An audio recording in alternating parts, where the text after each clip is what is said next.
O dito naman tayo, check naman natin guys yung mga presyohan dito sa mga multi-brand. Dito kay Vivo guys, ito na yung ating latest update kay Vivo. Yan, check naman natin kung same price. Kasi may mga nagtatanong po sa atin, baka daw po iba yung presyo doon sa mga multi-brand. So dito guys kay Fresnet, check natin. Ayan, so same price naman guys. Pero yan, umpisahan na natin yung kanilang budget phone muna. Yung kanilang Vivo Y03. Ito pa yung pinaka-budget phone ngayon ni Vivo. Yan, para po sa dalawang variant nito, 4GB RAM 64. Presyo po nito ay 4,399. Then yung kanilang 4GB RAM 128, 4,999. Yan po yung pinaka. Then maganda dito, ito bigyan ko kayo ng counting ano dito idea. Ito guys is naka 4GB RAM. So meron siyang 4+4 extended RAM, 90Hz refresh rate para sa kanyang smooth screen, 5,000 mAh para sa kanyang long lasting battery. Yan, yun po yung kanyang ano. Then naka IP54 na rin yan para sa dust and water resistant din. O, di ba? Safe yan sa mga splash. At pagdating sa kanyang volume, meron natin itong 150 volume mode. So may malakas na rin volume yan.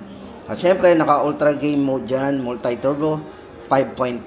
O, yung maglalaro dyan, pwede, budget po na pwedeng palaro din. Tapos guys, ito naman ang update natin for Vivo Y18. Para sa dalawang variant po ng Vivo Y18. Yung kanilang 12GB RAM, 128 ay 6,499. Ito yung design. Check natin ang malapitan.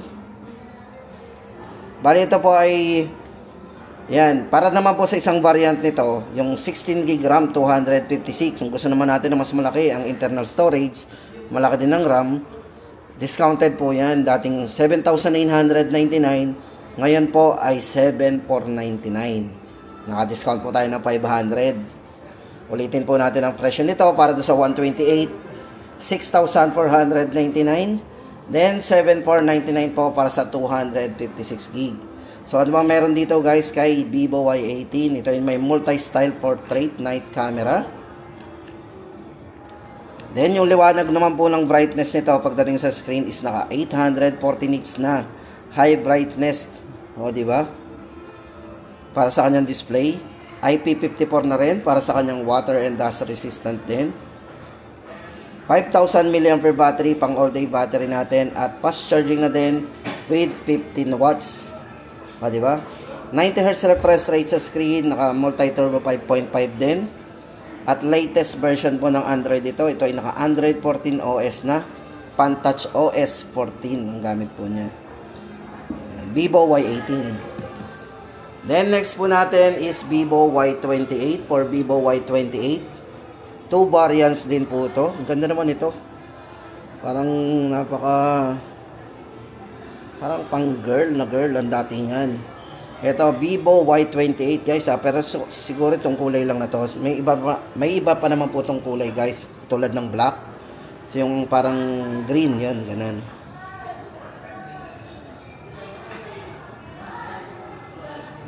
Ito guys para sa dalawang variant nito, 16GB RAM 128, 7,999.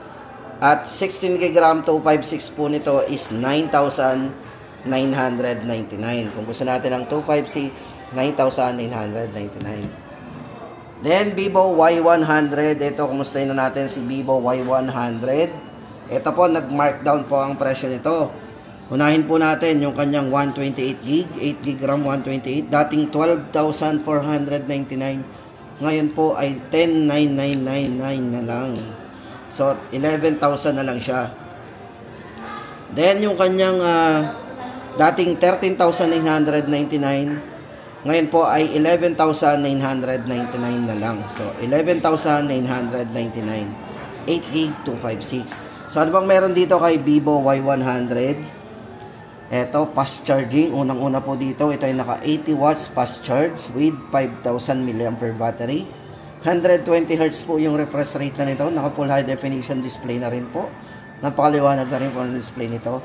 At syempre po ito ay meron na rin dual stereo speakers. Yan. Then sa volume po nito, napakalakas din. Meron siyang 300%. Sabi, no? At latest version po ng Android, syempre Android 14 OS. Yan. Para sa latest update po natin sa presyo ni Vivo Y100. Tapos ito naman guys, ang update natin kay sa mga naghahanap po dyan ng Vivo B30e. So meron pa pala ditong Vivo B30e. Ito sa mga multi-brand. So double check po natin sa multi-brand. Baka meron pa po tayong makita ng B30e 5G. Yan. Ito bali ay naka 8GB RAM, 256GB internal storage. Kung bet natin ng mga curve, manifest. So maganda itong si Vivo B30e 5G is. Yan, kung more on camera din tayo guys, tama-tama sa inyo to. Para po sa latest price update po natin ngayon dito, 17,999. Then para naman sa kanilang B30 Pro 5G. Ayan.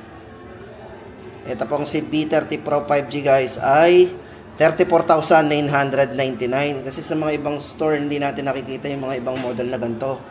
Kasi siguro pinapalitan na po nila ng display. Ayan. Pero dito guys, ito na yung update natin sa mga nagtatanong po ng B30 Pro 5G. Yan. Ito ay naka 12GB RAM, 512GB internal storage. 34,999. Yan. Sa ngayon guys, ito yung ating may update sa inyo kay Vivo dito sa mga multi-brand stores. So same naman po sila pagdating sa mga presyuhan. Tapos guys, punta naman tayo kay Vivo V40 5G. Dito guys, walang display. Punta po tayo sa concept store nila. Ito guys, good news. Kasi yung kanilang Vivo V40 5G, ito, yan. Guys, ito, hawak natin yung kanilang previous. Once mag-avail po tayo ng Vivo V40 5G guys, sa dalawang variant niya, kahit ano po, meron tayong makukuhang Vivo TWS 3E guys. Guys, ito, maganda dito sa kanilang previous na yon, worth 1,999 po makukuha natin. Yan guys. Ulitin po natin para sa dalawang presyo po ng Vivo V40 5G. Na ngayon po guys, ang alam ko sa mga dito po sa concept store, dito sa Lipa may discount po yan na 1,000 each. Yung 26,999 magiging 25,999 at yung 29,999 magiging 28,999. So guys, yung discounted natin. So yun guys, bali hanggang katapusan lang po yung kanilang promo dyan pagdating sa mga discounted na 1,000. Pero yung previous po guys is limited discount, first come first serve. So swerte po guys sa mga aabot sa mga magamit po ng V40 5G. 26,999 sa 5G at 512 28,999. So yan guys ang ating latest update dito kay Vivo. Sana nakatulong tayo guys. See you sa mga next vlog po natin.